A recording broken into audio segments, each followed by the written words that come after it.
But like, if I die tomorrow, I know I would go with a smile on my face. I know I haven't wronged anybody, and keeping your sanity, it's not easy, man. And when you try to explain it to people, more often than not, they don't get it, and then it's just it becomes the individual journey. Y'all, it looks like the feds just leaked a flash drive tied to Malcolm Jamal Warner, and it wasn't just random files. It held names of politicians, media moguls, and Hollywood insiders that elites allegedly fought for years to keep hidden. But here's the part that just doesn't add up. Malcolm wasn't the one with the enemies in these circles, yet somehow he was silenced, while people with everything to lose stayed in the shadows. And once you see how far this allegedly went to keep that drive buried, Malcolm Jamal Warner's story starts looking less like gossip and more like a cover-up. Okay, y'all, let's really talk about how sketchy this story of Malcolm Jamal Warner's death is, because the timeline straight up doesn't add up. When the news first broke, headlines everywhere said he drowned while swimming with his 8-year-old daughter. Some outlets even reported that surfers spotted him and the child struggling in the water before pulling them to shore. But then, just a few hours later, that story started getting corrected. Suddenly, officials claimed that Warner had been swimming with a male friend, not his daughter. Supposedly, the little girl was just playing on the shore while he and his friend got pulled under by the rip current. Police officers still on the scene, standing behind the yellow caution tape. This is the beach where the unspeakable tragedy occurred, sparking headlines, grief, and shock. Costa Rica Emergency Response Director Wagner Leiva's team got the 911 call from Playa Cocos Beach at 2:10 p.m. on Sunday afternoon. Upon arrival, they found 2 males pulled from the water, he says. One they saved. But Malcolm, despite their best efforts, showed no vital signs and was pronounced dead on the scene. And then boom, yet another update rolls out. Warner actually went for an early morning solo swim before sunrise, and that's when he disappeared. So which one is it? With each update, it felt like they were rewriting the script, trying to cover up holes. And y'all, when stories flip this many times, it usually means somebody's trying real hard to control the narrative. And that's exactly why the next detail made people pause even harder, because while the media has still been scrambling to rewrite the timeline, reports quietly revealed that Malcolm Jamal Warner's wife wasn't even in Costa Rica when it happened. Just listen to how this was reported. Moments before the Cosby Show alum died in an accidental drowning off the coast of Costa Rica, July 20th, police confirmed to ABC News that he had been swimming with his 8-year-old daughter. According to authorities, surfers noticed the father-daughter duo struggling and dove into the water to help. So here's the kicker. Insiders say that Warner's family later released their own version, saying he went for a solo sunrise swim near their resort, never returned, and was later found unresponsive near a rocky coral area. Now, I don't know about you all, but 3 different versions of the same story in less than 24 hours? That's not just sloppy reporting. That feels like something being deliberately reshaped. And if Warner really was carrying explosive info on a flash drive, messing with the timeline of his death might be the first step in keeping the truth buried. But this is where things get even creepier. The only reason we even know half the details of what went down in the Playa Grande that morning is because of one doctor who just happened to be on vacation and came forward. And the way he described it didn't just sound like your average drowning. The anonymous doctor said he was about 200 meters away when he first heard people screaming for help. He apparently grabbed his surfboard and sprinted towards the chaos. He paddled out through choppy, dangerous waves and finally spotted what he called a shadow beneath the surface. The shadow, Malcolm Jamal Warner. Now pause right there. If Malcolm Jamal Warner was struggling in the water with his daughter or with a friend, wouldn't people on the beach have noticed 2 or 3 bodies? Wouldn't there be more chaos? Yet this doctor only talks about spotting Malcolm Jamal Warner's body. And here's the thing, the doctor wasn't the only one. According to reports, 2 tourists who were also doctors rushed in to help with Malcolm Jamal Warner when he was brought to shore. Between them, they performed CPR for what eyewitnesses said for 45 minutes straight. Per ABC News, a volunteer lifeguard pulled Warner to shore where he was given 45 minutes of CPR. In addition to Warner and his daughter, a second man received treatment at the scene and was later taken to a local clinic in critical condition. Think about that. 3 doctors, trained professionals, working together with defibrillators once the Costa Rican Red Cross arrived, and they still couldn't revive him. And that's unusual because most drowning victims, if reached in time, have at least some chance of revival, especially with that many medical hands on deck. But Malcolm Jamal Warner, nothing worked. Like something else was at play beyond just a riptide dragging him under. And then this detail, paying attention to it while Warner was pulled in lifeless. Reports say another man was also dragged from the same water. He was in critical condition, treated at a local clinic, yet after that single mention, his identity and condition disappeared from the headlines. The Red Cross confirmed it, but media outlets barely touched it. Almost like someone wanted to erase the second victim from the narrative. And don't forget, there were no lifeguards on duty that day. Playa Grande lifeguards later admitted that they hadn't been patrolling the beach due to lack of resources. So the only people available were random tourists and this one vacationing doctor who by chance happened to be right there at the exact moment Warner drowned. Too convenient? You tell me in the comments. So now the story's got more holes than some Swiss cheese. No lifeguards, multiple conflicting versions of events, a mysterious second man, and a group of doctors fighting to save Warner with 0 results. And that's when it hit me. If even the rescue story has holes, then maybe this wasn't just some tragic accident. Maybe Malcolm didn't drown. Maybe someone wanted to make sure he never left that beach alive. And when you connect that to the whispers about what's on that flash drive, it starts to feel that drowning was just the cover. The real question is, who was trying to shut him up and why? But get this, y'all, Malcolm was excited for that trip. You could literally feel it in his energy. There's even a clip floating around of him on the plane when they landed in Costa Rica, and he's grinning, cracking jokes, and just waiting to step out on the water.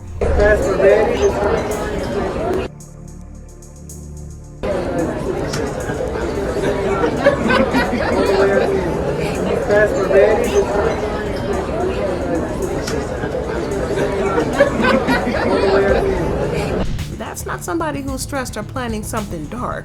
That's a man looking forward to whatever's ahead. And you can't fake that kind of energy. But here's the part that doesn't sit right. Not even a few days later, they hit us with the storyline that he accidentally drowned. Like, how does someone that hyped, that full of life, who could actually swim, just vanish in the water like that? And fans online were picking up on the same thing. One even said, something so extra dark about dying on a family vacation. He looks so good and happy here too. Especially when people close to him say he was actually a strong swimmer. To me, it feels way too neat, almost like a cover. And that's where the whole flash drive thing comes back into play. Because this trip, it wasn't just about sipping cocktails on the beach. Malcolm Jamal Warner had something with him. That same secret flash drive that FEDS later leaked after he was gone. And from what insiders are whispering, that drive wasn't just some random notes. It allegedly had names, dates, receipts, the kind of stuff that could rattle those so-called untouchables. So now put the pieces together, Malcolm lands in the paradise, all smiles, and maybe finally ready to let the world know what he's been holding on to. And then suddenly, he's gone. And the drive only comes to light after the FEDS get their hands on it. So you tell me, was this just coincidence? No, to me, it feels like the trip itself was the setup. The perfect stage to silence him before those files could blow the lid off of some powerful people. So now when I say that the reporting around Warner's death was messy, I mean it was a whole circus. Every outlet had a different version, and instead of clearing things up, the updates just made more people suspicious. But then things got downright disrespectful, and some outlets decided to reach out to Bill Cosby for a comment. Of all people, y'all. Cosby even compared hearing about Malcolm Jamal Warner's passing to him losing his own son, Ennis Cosby. Let me tell you, the internet wasn't having it. One person tweeted, "Nobody gives a ish what you have to say about anything. Your position as a caring person is forfeit." Well, that comment alone pretty much summed up the outrage at even letting Bill Cosby speak on Malcolm Jamal Warner's death. But others didn't hold back either. Another person wrote, "You also never stop being a vile creature. Rotten hell." But here's where it gets really dark, because once Bill Cosby's name entered the conversation, people started connecting dots. You already know the decades of allegations, the prison sentence, the silence in Hollywood, and suddenly Malcolm Jamal Warner's suspicious death wasn't just about what happened in the water anymore. It was about what he might have known. That rumored flash drive started looking a whole lot less like a random theory and more like a missing piece. And it wasn't just gossip, because people online began speculating that Malcolm Jamal Warner had evidence tied to exploitation of child actors in Hollywood. Evidence that he may have had stored on that very flash drive. One even said he knew too much about the of child stars and who perpetrated. That's what happened to him. And that would explain why the media narratives keep shifting, why certain people and powerful names wanted to control the story, and why the feds only leaked pieces of it after it was gone. And get this, Warner wasn't the only former child star connected to the Cosby Show who turned up dead that week. Another name, Louis Todaro, who reported dead on July 14th, just days before Warner. 2 child actors gone in 1 week. Coincidence? A lot of folks aren't buying it. So instead of the world just grieving Malcolm Jamal Warner in peace, his death turned into a full-blown media storm with conspiracy threads spreading like wildfire. And the craziest part, months before all this chaos, Warner himself was already talking about legacy, about wanting to leave behind something bigger than Theo Huxtable. His exact words? I'd say my proudest achievement is being able to have a post-Cosby life and post-Cosby career and still have my head on as straight as possible. So now people are asking, what was that legacy on the flash drive? And is that why certain elites made sure it never saw daylight while he was still alive? But here's the thing. As you probably know, Malcolm Jamal Warner wasn't just some actor living off of old fame. In the months before his death, he was reflecting deeply on his life, his marriage, his family, and the path he'd carved for himself outside the Cosby Show. And what really stands out At now night, is that he also described himself toss during and that time. turn. He made it clear that he would leave this world knowing that he had lived with integrity and that people who remember him as a good person. That doesn't sound like somebody ready to check out on vacation. It sounds like a man who believed he was sitting on something bigger than himself, something he wanted to make sure was remembered. But these are the whispers about that flash drive. Word in the streets is that Warner has been gathering files related to Hollywood's hidden abuse of child stars, not just stories, but actual names, connections, maybe even recordings. The word in the streets says this flash drive was like an insurance policy, a way to protect his family if he ever got caught up in something ugly. But suddenly, him talking about legacy starts to feel less like nostalgia and more like a warning, because Warner had always been vocal about protecting mental health, fatherhood, and independence in an industry that chews people up and spits them out. He didn't just chase clout, he didn't play with the messy PR games, he moved with integrity, which makes it real easy to believe he might have been the kind of man to collect receipts, and real dangerous for certain people if those receipts ever saw daylight. But if Warner was really holding on to a flash drive that exposed elite figures, that would explain the messy cover story around his death. It would make sense if the shifting reports, the sudden disappearance of the second victim from headlines, and even why federal agents inserted themselves into a drowning thousands of miles away. And here's the thing, not everybody bought the story that Malcolm just drowned. The moment the news of his death broke, people were already calling it suspicious. One person even said, "Sounded fishy from the start. Hope it gets investigated." Even his former co-stars weren't convinced. Remember Eddie? Yeah, you all probably know he and Malcolm Jamal Warner played best friends on screen and in real life. Eddie's always been deep into conspiracies. When he first heard the news, he shared a heartbreaking tribute. But later, he switched gears and came up with something that got everybody's attention. While speaking to his audience, he flat out said the drowning story was way too suspicious to call accidental. Listen to this. I don't believe that man drowned. I don't. But it ain't no fix yet. It's too suspicious. They had too many different stories. But here's where it gets crazy. Some people think that Eddie wasn't just talking about the accident. They think he was hinting that Warner's death had more to do with what he was about to expose. You know, that secret flash drive the FEDS supposedly leaked? Because if Warner had files that could be taken down by elite figures, then his death being brushed off as a drowning suddenly feels way too convenient. So let's be realistic for a millisecond. People don't just vanish like that unless there's something deeper and bigger going on. And when you really start peeling back all the layers of Malcolm Jamal Warner's so-called accident, one question keeps popping up. Who actually gained from him being gone? Think about it. Warner wasn't just some random actor. He was plugged into circles where billion-dollar deals were happening.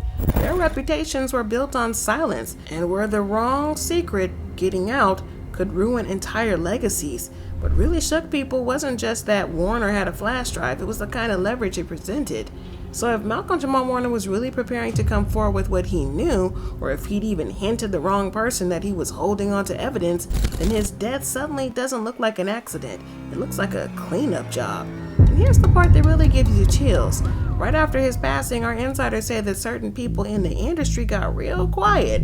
Projects tied to Warner's name just disappeared, and folks who once called him family acted like he never even existed.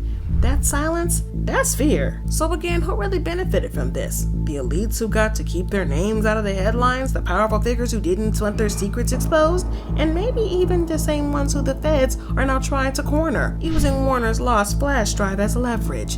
But here's the part that nobody can answer just yet. If the drive is real and the feds are holding it, does the truth ever see daylight? Or does it become another weapon traded in the shadows? Drop your thoughts and comments below, and then check out this next video.